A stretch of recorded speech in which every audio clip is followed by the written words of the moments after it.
My plan is to hide, to avoid, but if I get busted, if I get captured, I'm not going to do a Rambo, I'm going to do a Gandhi. If I get captured, I'm not going to do a Rambo, I'm going to do a Gandhi. If I get captured, I'm not going to do a Rambo, I'm going to do a Gandhi. Hi everyone, it's July 4th, 2017. I have a letter here dated July 26, 2013, written by Francis Schaeffer Cox. He's American political prisoner. And the title of this is Dear Sensible People of a Candid World. And I will begin at the beginning. My name is Francis August Schaeffer Cox. I'm a 29-year-old husband and a father of 2 young children. I'm a political prisoner in a secret federal prison located in Marion, Illinois. I was sentenced to just under 26 years in prison in January of 2013. I haven't done anything illegal, and I certainly haven't done anything morally wrong. I will share my story with you as best as can be done in a letter.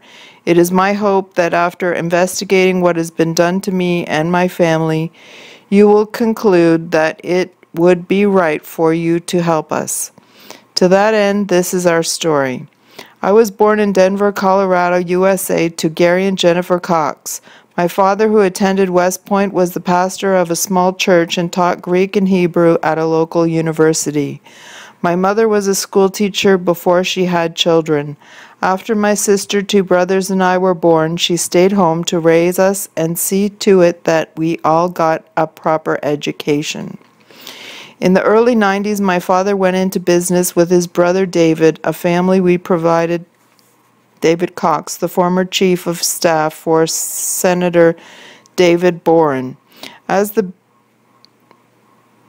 business was very successful and our family became quite wealthy, in 1999 my parents moved our family from Denver, Colorado to Fairbanks, Alaska, where 11 years later I would be non-specific conspiracy.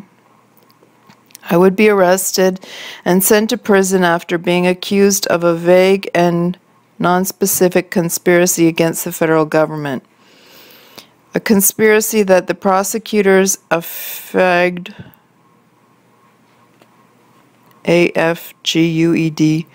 would take place at some unknown future time many years from now. As a young man, I loved the frontier of Alaska. At 18, I led a month-long expedition to the summit of 6,100-meter Mount McKinley. I would lead a second expedition 2 years later with my father by my side, and in 2005 a third expedition that included my beautiful and beloved wife Marty. All 3 were successful. My godparents introduced me to the sea and the commercial fishing industry, and together we pioneered new methods to harvest caviar from wild herring and release the fish unharmed. I did an apprenticeship in the construction industry and studied Arctic building techniques.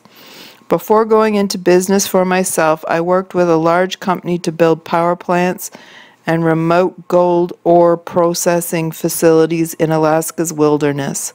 By age 23, with my faithful and loving wife as my partner, I was an accomplished businessman in my own right. Having achieved enough financial independence to no longer be living paycheck to paycheck, I decided to run for public office. I ran for the State House of Representatives. I came in second in a 3-way race with roughly 38% of the vote. An impressive feat for such a young man, political newcomer. I was positioned well for a win in the next election, 2 years later. Little did I know the federal government was about to unleash a hellish nightmare on me and my family that would prevent that from happening. My platform was simple. The government needs to follow the Constitution because it's the law. I argued that when the government disregards the law and tramples on others simply because they are powerful enough to do so and get away with it, it hurts them as a nation. I pointed out that sort of heavy-handed disregard for their basic obligations costs the government their stability at home and their credibility abroad. I enjoyed campaigning very much and continued to do so after the election with my eye on the next. My message was well received by the people and local government. It was resented by the powerful and highly secretive federal agencies of the executive branch.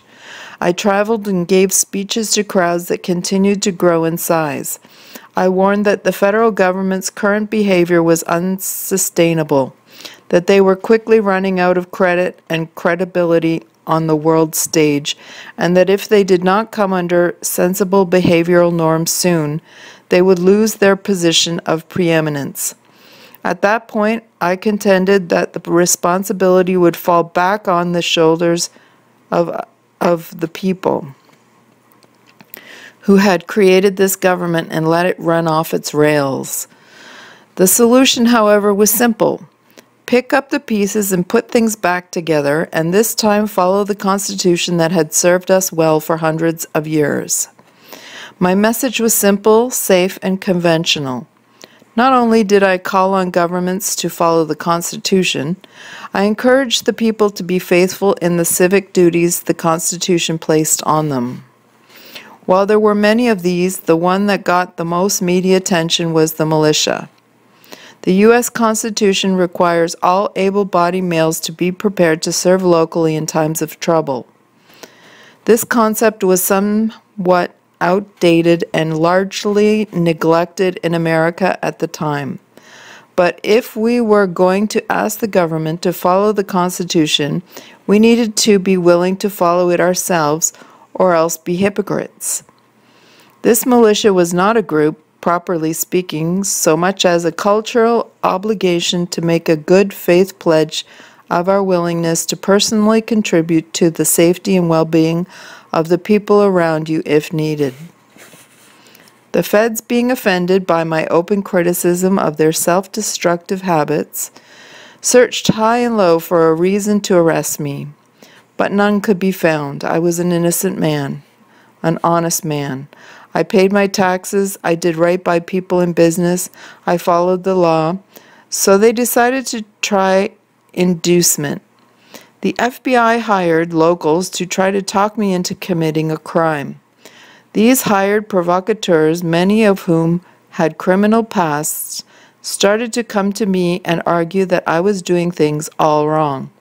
What I needed to do, they said, was use my influence to organize a violent attack on the government. I did not welcome the suggestion. I stayed away from those people and advised others to do the same. While I was critical of the government's conduct, that criticism was for its own good.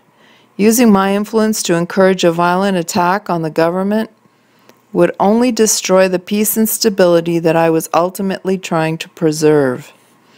After several months of unsuccessful attempts by the provocateurs to change my mind, the feds decided to kick it up a notch.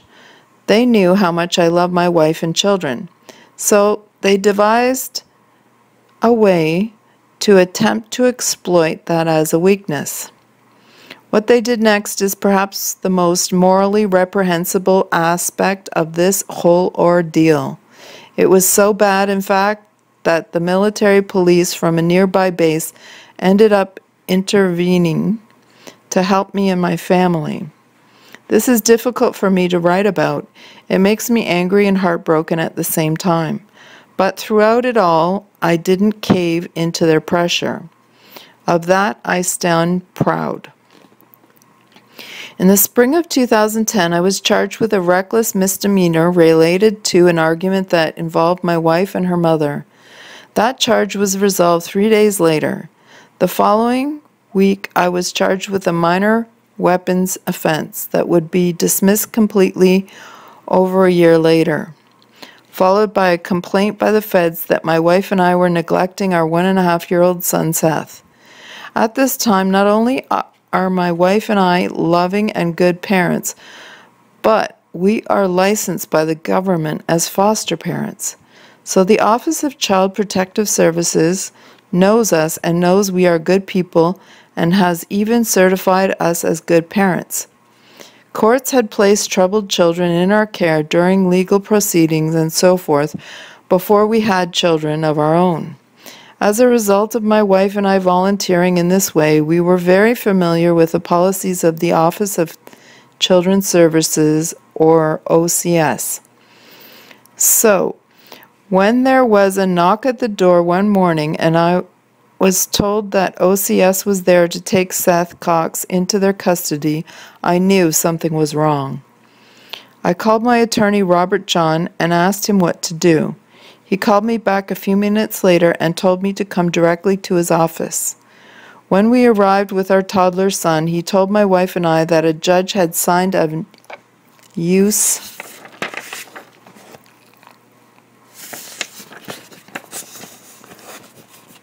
of force warrant to storm our home with a SWAT team. This was not the normal procedure, and he found it quite frightening, as did we. Robert John made several calls to the court as well as to OCS, but was unable to get an answer as to why policies were not being followed or why an authorization of police violence was issued. He did, however, get a judge to put a hold on the order for 1 week. That week, our lives were turned into a horrifying nightmare that was not ended yet. I got a call from the pastor of a local church who told me that the FBI had questioned him about me, which he thought was suspicious. Also, that week, I got a call from a friend who works for the electric company. He informed me that the FBI had stopped by their office to tell them to not let their maintenance crews go near my home because it was an unsafe residence, and that I was a terrorist. Lucky for me, because of the type of business I was in, most of the maintenance crews and other employees there knew me and knew nothing could be further from the truth. However, hearing such reports at the same time our baby son was being targeted was extremely frightening for me and my wife. We knew there was a foul play somewhere, but we didn't know what to do. At that time, I was contacted by one of the locally hired provocateurs named Aaron Bennett, who had months prior tried to talk me into using my influence to get people to attack the government. At this point, I had no idea he was working for the government. I just thought he was a violent trouble causer to be avoided. But now he was coming to me. "See, I told you so," he said. "They are attacking your children now. That's a line in the sand we can't let them cross. If they do anything to you, I'm going to attack them," he told me. Once again, I rejected his premise and told him there were much better ways to deal with this. But his comments worried me, so I called a friend named Norm Olson and asked him what I should do. He gave me the number of a police detective named Rex Leth and told me to report what had happened to him. I did so shortly thereafter. My wife and I had moved out of our home for fear of being surprise attacked in the night or something before we could sort this all out. As we were scrambling to resolve the matter through our attorney, a second provocateur, one I was not familiar with, traveled from out of town to see me. This guy's name was Bill Fulton. He was by far the most aggressive of the bunch. He asked me to meet him at a store in Fairbanks called Blondie's. I wasn't sure what for, so I asked my 67-year-old friend Les Zerby to go with me. I happened to have my son with me at the time. When Les Zerby and I arrived, we were in sharp contrast to the motley crew that met us. I was a clean-cut, 60-kilogram businessman in slacks and a sweater.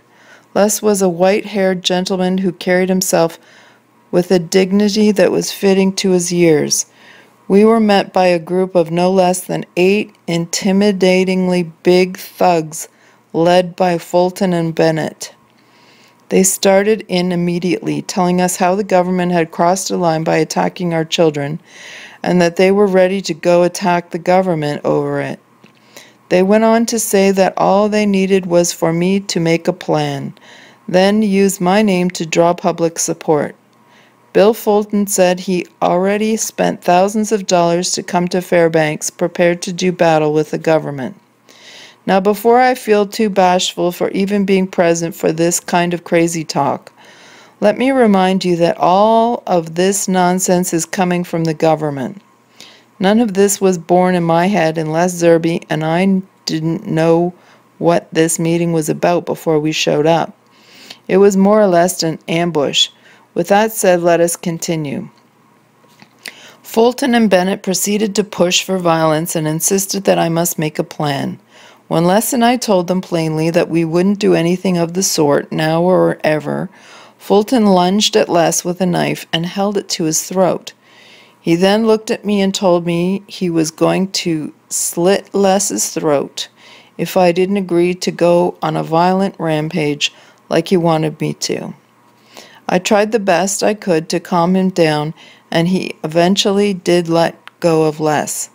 We got out of there post-haste, and I never saw Fulton or Bennett again. I was terrified. Not only was the government going after my child, but now these guys were saying they were going to kill me for refusing to commit a crime. Having gotten no help at all from the detective Rex Leith, when he had reported this sort of stuff to him earlier, we reported to him earlier, my wife and I decided to tell another police officer, one we knew personally and who lived in our area. His name was Ron Wall. That evening, my wife and I stopped by his house. He invited us in, and we talked around the kitchen table. I told him I knew we had our political differences, but there were some crazy and violent trouble causers he needed to look into. At the time, I did not know that those crazy violent trouble causers were in fact provocateurs working for him. I don't know whether to be embarrassed by my own naivete or angered at their outrageously unethical practices, but at the end of the day, I was just trying to do the right thing. Ron Wall brushed us off and did nothing to help. It makes sense now, but at the time I thought he just didn't take us seriously. Meanwhile, our attorney Robert John was trying to work things out with OCS. Normal policy dictates that when a complaint of child neglect is made, that a social worker review the case and interview the family. This is what we wanted to have happen, not an assault team with machine guns kicking in our doors at night. Robert John tried to arrange an interview so we could resolve this through normal channels, but was met with refusals at all levels. The thought did cross my mind that the feds could be behind this, but the idea of attacking innocent children to get to your political critics was so awful that I thought even the feds wouldn't stoop that low. I was wrong, and I was about to find out just how wrong I was. Having gotten nowhere talking to local police, we decided to ask the military police if they could help. My wife and I drove on to the army post, walked in the front door of the police station, and asked to speak to whomever was in charge. We spoke to Major Greenleaf and others. We told them everything that was going on. They looked at us as if we were crazy and said they would call us back. They showed us to the door and we left. We felt we had been slighted again. But the next day we got a call from an NP at the station who asked to meet with us. My wife and I met him in a park and talked for several hours. What he told us made our blood run cold. He said that minutes after we left, the FBI had stormed in their station and demanded their video surveillance footage. There was some back and forth that went clear to Washington, D.C. because the MP's initially refused to surrender the footage to the FBI. While all this was going on, this young MP named Stephen Gibson, who was talking to us, had asked an FBI agent what all the fuss was about, and who was this Schaeffer Cox guy. The FBI agent told MP Gibson that Schaeffer Cox, that's me, had been doing lots of different things, and they had wanted me for a few years, but he hadn't done anything illegal, but that didn't matter now because we are going after his son, and when we try to take him, we think that will be sufficient to elicit a display of force, at which point we will shoot him, and that will put an end to our Schaeffer Cox problems. Our hearts sank. My wife turned pale.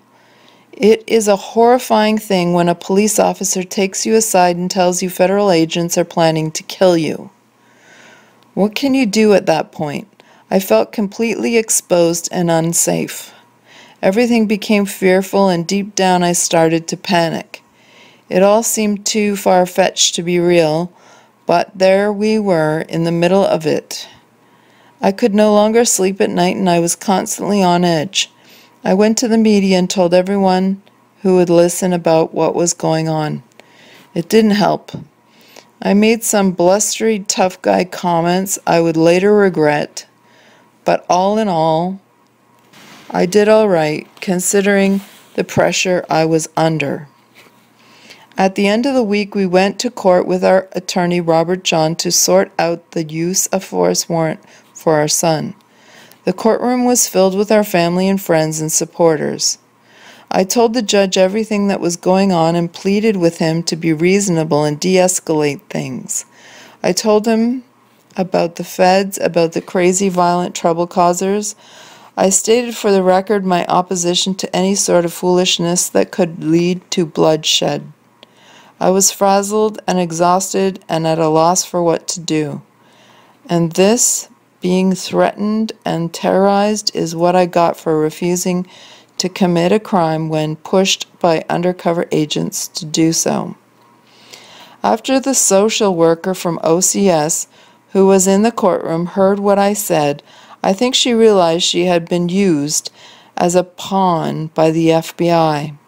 She agreed to do an interview and follow the normal policies. My wife and I were relieved. OCS did a full investigation and found the accusation of child neglect to be completely unfounded and closed the case. We felt like we had dodged a bullet. But who were these federal agents out to kill us? And what were we to do about these crazy, violent troublemaker causers, also agents? 6 months of relative calm passed. I tended to business while Marty was pregnant with our second child. In February 2011, the feds would launch one more underhanded assault on our family. I was due in court over a weapons charge that was ultimately dismissed completely. But even if I had been guilty, it would have been little more than a fine of a few $100s. Nonetheless, the FBI saw it as another opportunity to try to bully me into committing a crime. The FBI offered $350,000 to whoever could get me to commit a crime that resulted in a conviction. They sent in a completely new provocateur named J.R. Olson. He was far more subtle, but trouble nonetheless. He hung around whenever he got the chance, but didn't say much at first. That changed as my February 14th court date approached. To add to the emotional charge of the situation, my first daughter was born on February 5th. When I held my little baby girl in my arms for the first time and looked into her deep blue eyes, nothing else mattered to me anymore.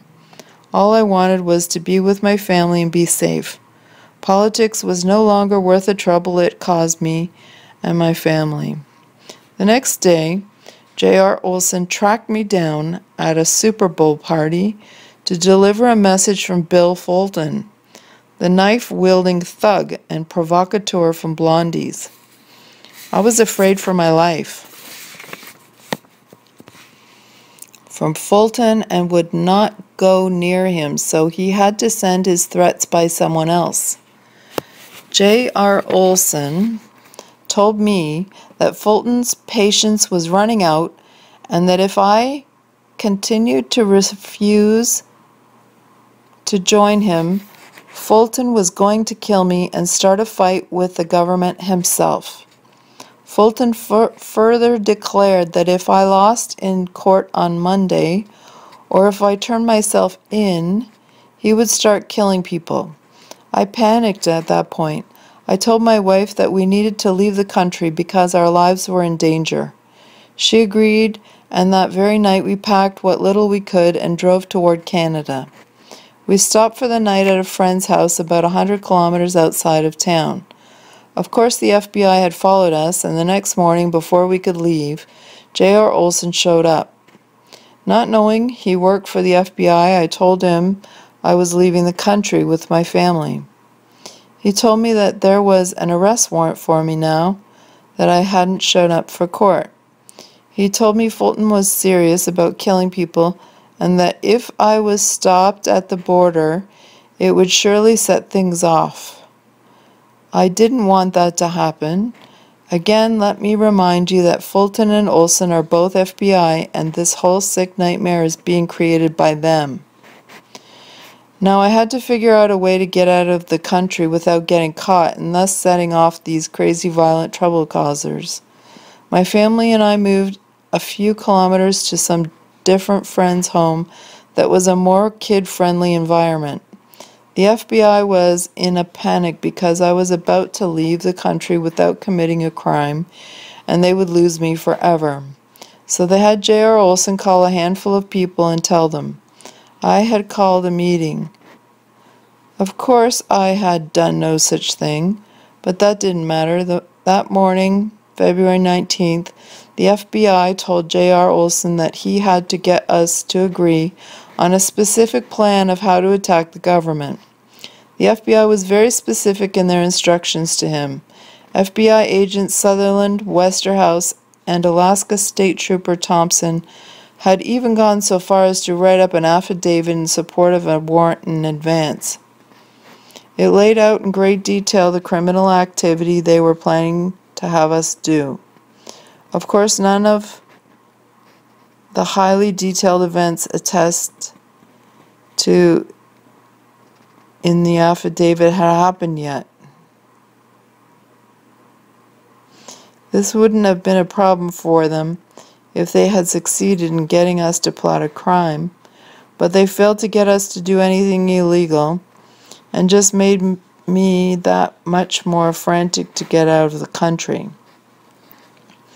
Where Detective Thompson really screwed up was when he went down to the courthouse first thing in the morning on February 19th and filed his affidavit, which gave it a date time stamp that was several hours before the very meeting it was describing and even took place.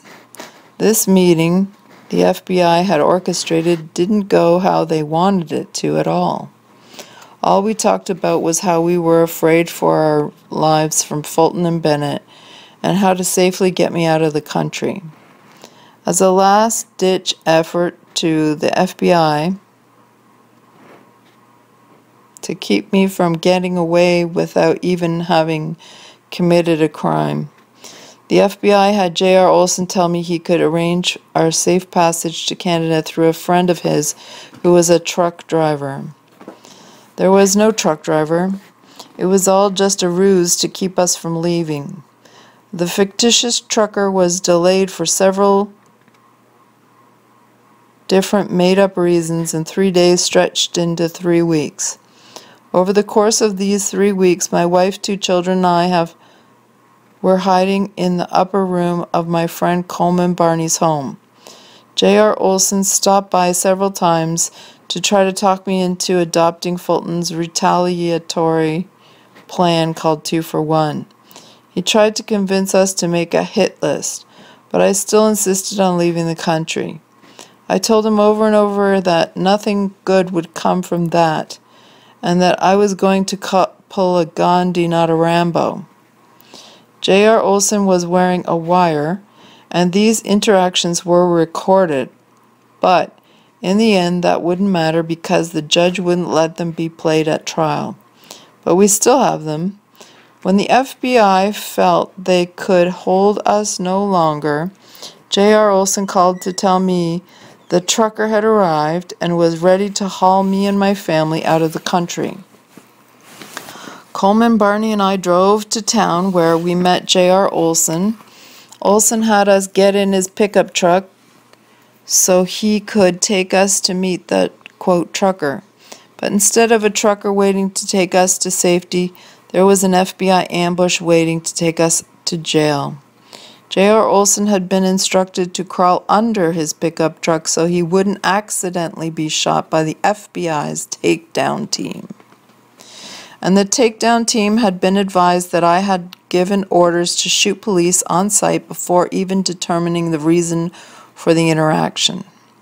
This was a total lie, and I believe it was intended to incite the takedown team to kill me. What may well have saved my life and left the FBI trying to figure out how to prosecute this crazy cause was that the man who owned the parking lot where all this went on happened to show up and walked into the middle of it all and wanted to know what was going on. At that point, J.R. Olson told him we were there to meet a truck driver. The property owner started to ask questions, and the FBI bum-rushed all of us at gunpoint. That was March 10th, 2011. What followed was dozens upon dozens of press releases from the U.S. Attorney's Office claiming that the Schaeffer Cox everyone thought they knew and loved was in fact secretly a monster, and the courageous FBI had rescued everyone just in the nick of time. If you do your research, you will doubtless come across these articles. They are not true, and the actual evidence confirms the story that I have just told you. So please disregard them, and remember, in America the press prints what the government tells them to, and that is that. So, off to jail I went. My bail was set at $3 million, cash only. On the same day I was arrested, the FBI arrested half a dozen of my friends, some of whom I hadn't even seen for several months. They also raided all our homes simultaneously. The masked agents that stormed our homes broke windows and doors and traumatized our wives and children at gunpoint. They completely ransacked everyone's homes. Then they went to all my rental real estate, threw my tenants out on the street, took anything of value, and trashed everything left in the house or apartment. The only effect this had was to disrupt my main source of passive income. My wife was too shook up to put things back together, and we lost all of our investment properties. A few months later, my wife would sell our house to pay attorney bills. She is now bankrupt without a home and struggling to provide for our children. It took over a year to get to trial. The government could see that the evidence was going to contradict the story they had been pumping to the press, but they can easily get around the facts when they want to. The first thing they tried was offering to drop the charges on whoever was willing to testify against me and let them go out of jail. But no one was willing to lie on the stand and to get let go. The FBI bullied witnesses all over town. They told the MPs that if they testified at trial, they would get them fired. When my father tried to help me pay attorney bills, the feds hit him with a tax audit. They released my friend Mike Anderson from jail, then stormed his house and threw him back in jail a few weeks later after his attorney told the feds that he wouldn't lie in front of a grand jury. As Traverso, my attorney for the federal charges, investigated the case further, he became more and more scared of the feds we were dealing with. A few months before trial, the feds moved the trial almost 1,000 kilometers away to Anchorage. I no longer had easy access to my attorney. We were running out of money, and I would now have to fly all of our witnesses down and pay for hotels and meals. I just didn't have the money to do this. Things took a turn for the worse during the trial when my attorney, Nelson Traverso, refused to present our evidence. When I demanded that he do so, he hissed back, "I'm not going to present anything that will be embarrassing for the government. If I do, they will just come after me, too." The attorney who was representing Coleman Barney was not as cowardly. He agreed to present the audio recordings for me, but the final blow was dealt when the judge refused to allow them to be played. The prosecution did eventually admit that I had indeed refused to commit a crime, and that I had in fact said repeatedly that I was going to be like Gandhi. But they argued that that didn't matter because the only reason I had refused to commit a crime was because I didn't have the capability to. They assumed that if some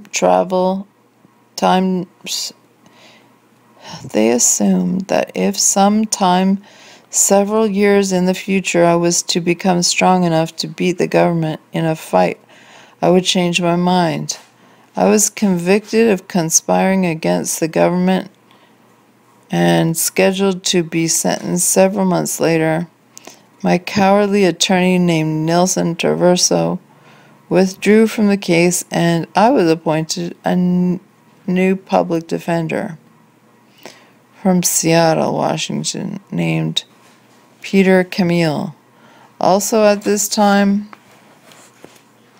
we ran out of money and could no longer pay our investor, Raleigh Port. While he did some good work and probably understands the case better than anyone else, he dropped us like a hot rock, and the attorney, we ran out of money. He wouldn't even speak to my new attorney. Oh. By this point, I was numb with shock. I had lost 12 kilograms and had PTSD. I was transferred to a prison in Seattle for a few months, where I was able to meet with my new attorney, Peter Camille. He reviewed all of the evidence and was diligent and studious in his work. I liked him. He sat me down and gave it to me straight. The federal sentencing guidelines put you at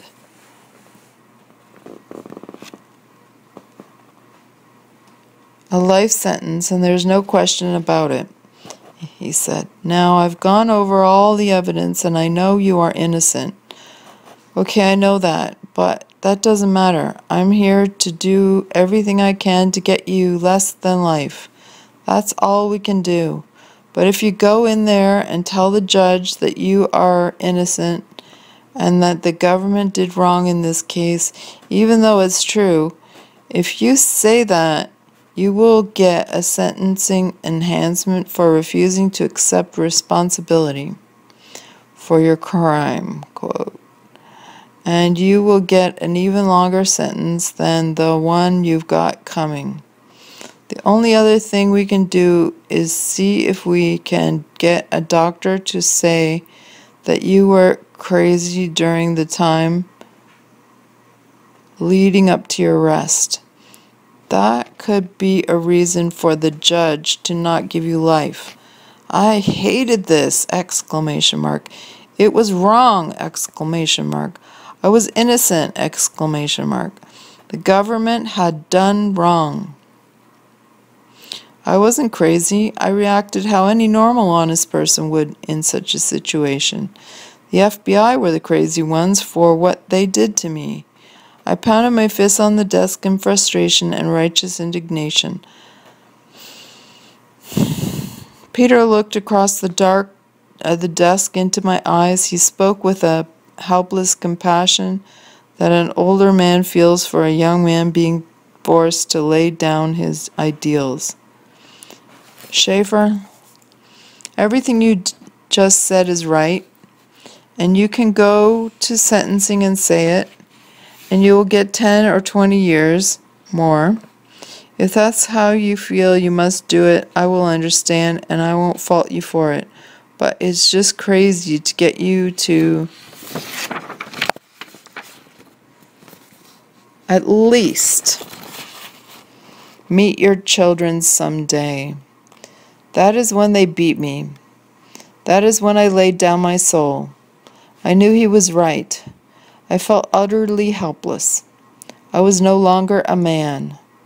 I was a crushed prisoner. I was no longer Schaeffer Cox. I was 161790006. I thought of my wife, of the day I met her. I thought of my son, of his little head on my chest as I read him bedtime stories of my daughter who did not know her daddy. I wept bittersweet tears as my humanity slipped away. Do whatever you think is best, I said in quiet defeat. A few weeks later, a forensic psychologist came to evaluate me. She was a short, frumpy woman with frizzy hair, beady eyes, and mismatched clothes. She never looked me in the eyes. She sat typing on her laptop and asked me boilerplate questions until her time was up, and she scurried away.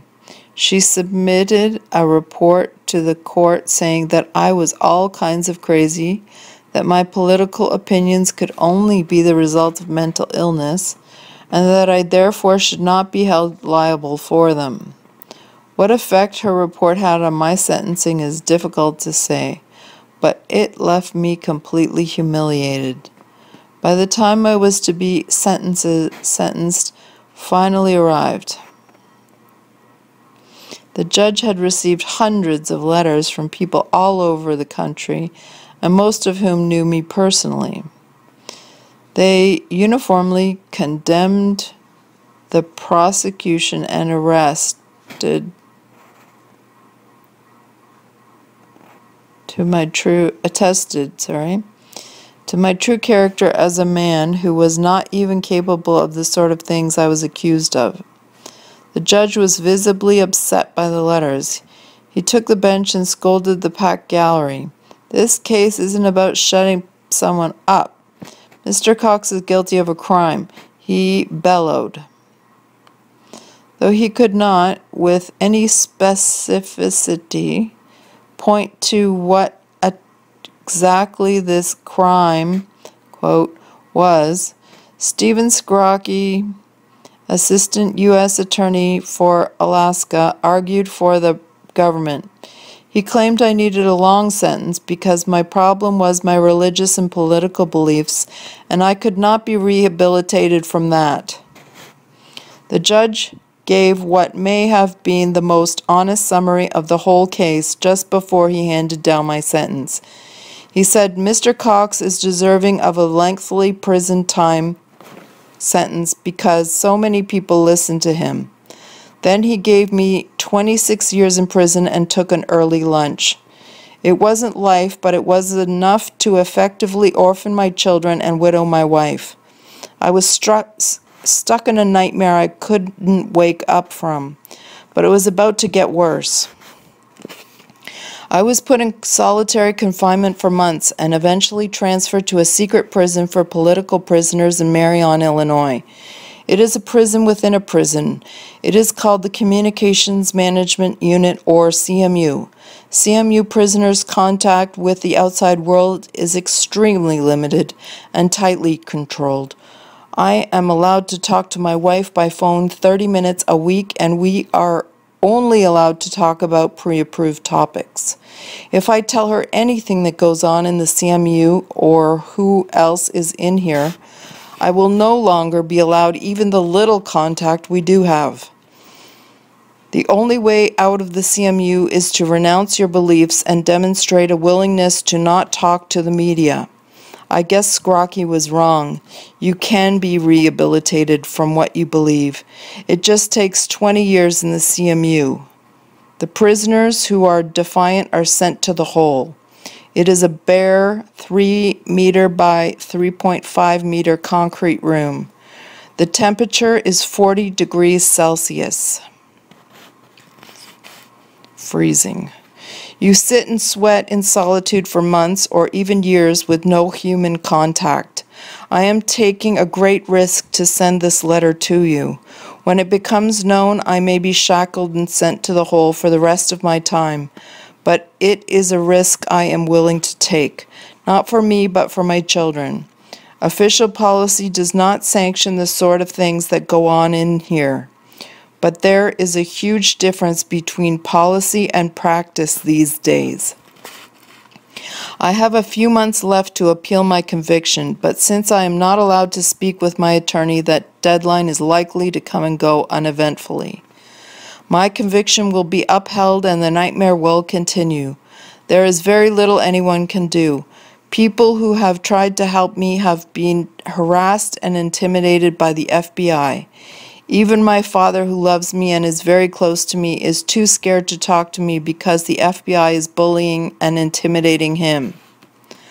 Let me share some insight into the thought process of contemporary American government. A prominent characteristic of federal bureaucrats is that they only listen to each other. Any outside opinion or perspective is dismissed and labeled as from the enemy, no matter how well-meaning it may be. As a result, the circle of influence and the pool from which advice is drawn becomes smaller and smaller. Eventually, this intellectual inbreeding produces an entire class of government elite who are running around doing absolutely horrible things that feel absolutely normal to them and those they keep company with. Sadly, this plague is systemic and irreversible. This is why I'm reaching beyond America's borders for help. I want to live in a country with a sensible government where basic human rights are respected and I can have some dignity as a man. America is no longer that country. It is my hope that I will be granted political asylum and citizenship and somehow make my way to your country. If you are able, if you feel it is right, please find a way to help me and my family. I know it would be easy to say this is only an American issue, but this is not an American issue or a Russian issue or Eastern issue or Western issue. It is a human issue and we are all human. So it is simply to humanity that I make my cry for help. With love and hope, Schaeffer Cox.